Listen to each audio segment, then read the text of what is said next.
हैं जब भी जप करता हूँ या पाठ करता हूँ, अगर मन लग भी जाए तो पारिवारिक में पत्नी जी कहती हैं बड़ा ब्रह्मचारी बन रहा है, अभी बैठ के भजन कीर्तन कर रहा है। महाराज जी फिर सब कुछ बंद हो जाता है, फिर नाम जप भी नहीं चलता। तो ऐसे महाराज जी सही रास्ता बताएं। पत्नी के साथ पति का जैसा अभिनय चाहिए वैसा ही करो, नहीं देखो उत्तर मिला ना बड़ा, फिर वो गड़बड़ हो जाएगा। उसको लगना चाहिए कि आप उसके पति और आप पति धर्म का पालन कर रहे हैं। हंसना, बात करना, उसमें भी भगवान विराजमान है। और एक पति का जो कर्तव्य है अपनी पत्नी के प्रति, उसका निर्वाह करना, अंदर ही अंदर नाम जप करना और बाहर व्यवहार संसार का करना। जो अंदर ख्याल आते हैं नाम जप के समय, वो हमारे जो मन में भरे हुए हैं वही आते हैं, नए नहीं आते, क्योंकि नया तो नाम जा रहा है। तो हमारे अंदर जो गंदगी भरी हुई है माया की मन में, वो निकलती है। उस समय में घबराना नहीं चाहिए। भजन करने वाला लाखों को संभाल सकता है, तो क्या आप भजन करके अपने परिवार को नहीं संभाल सकते? तो यही चतुरता है, किस समय हमें कैसी बात करनी है। अब जैसे मान लो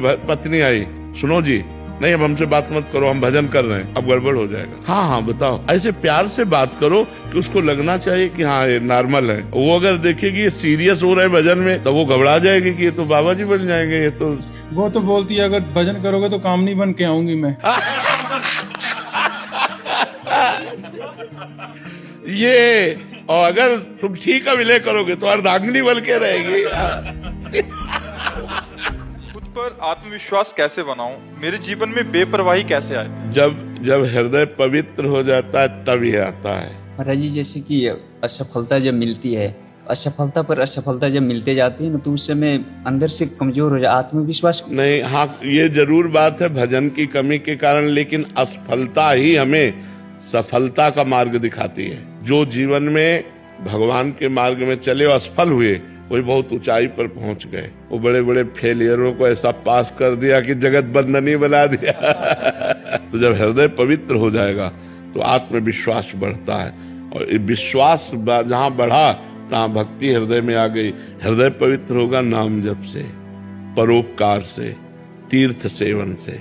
जैसे धाम आए हो, धाम की परिक्रमा करो, भगवान के दर्शन करो, नाम जप करो।